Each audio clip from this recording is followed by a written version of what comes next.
Obamacare is really, I think, the worst thing that has happened in this nation since slavery. And it is, in a way, it is slavery, in a way, because it is making all of us subservient to the government. That I was watching that and I was really confounded about what you meant. How can you compare a health care program to the brutal oppression and abuse of black people in this country?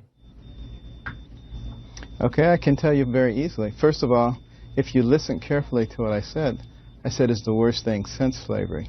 Now, there are those who will say he said it's equivalent to slavery, who probably don't understand how the English language works. And it's sort of like the kid on the playground at school who runs over to one kid and says, he's talking about your mama.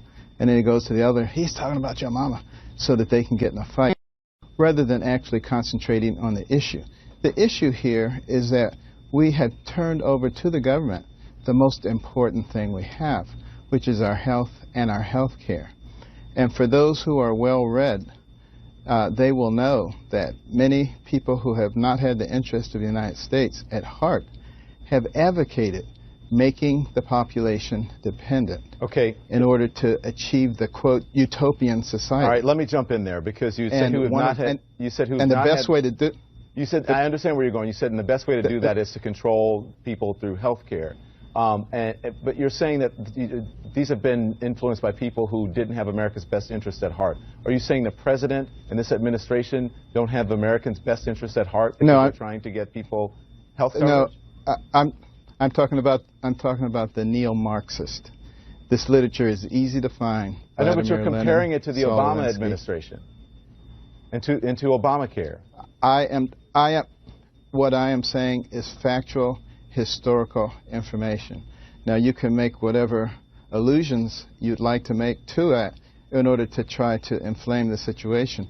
But I'm not trying to inflame the situation. I'm trying to understand it, because you're saying you're not talking about the Obama administration, but you're comparing Obamacare to that, and you're saying the way that people have been controlled is through I'm that comparing method. Obamacare to what?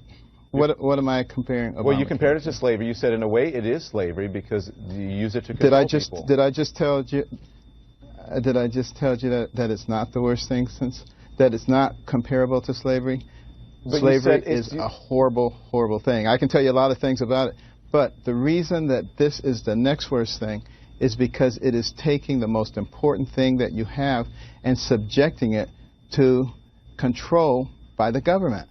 That is the first step to government control of everything. And again, this is something that is easily verifiable by those who are historical, who indulge in reading history. Here's where most people would take issue, because they would say that Jim Crow is pretty bad, that World War II is pretty bad, that Vietnam was pretty bad, that D-Day was pretty bad, that Iraq was pretty bad, that Japanese internment camps were pretty bad. All these things were terrible, and they have happened since slavery. And you say Obamacare is worse than all of those things?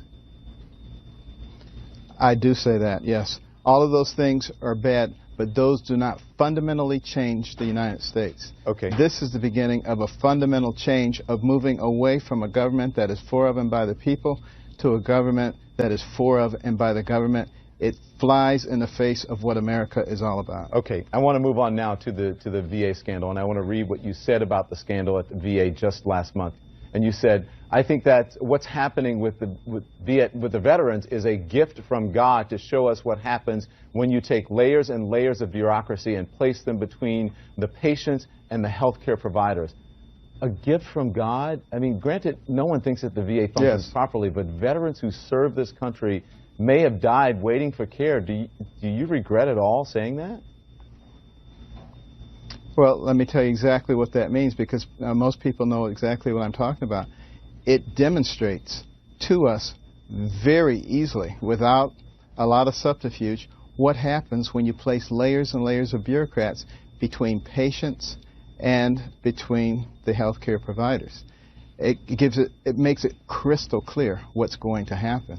That's why it's a gift from God to be able to show that to people. Now, I know that some left-wing people have said, Carson said that God wants veterans to die, but I don't think anybody with any sense actually believes that. I know, but Doctor, you just said that you think that the rhetoric should be toned down in this country, and you can't go over and say, I said this about you. But when you use comparisons like that and words like that, then you're ratcheting up the rhetoric. You don't think so? It only ratchets up the rhetoric when people try to misinterpret it. When people listen to what I'm saying, it doesn't ratchet up the rhetoric at all.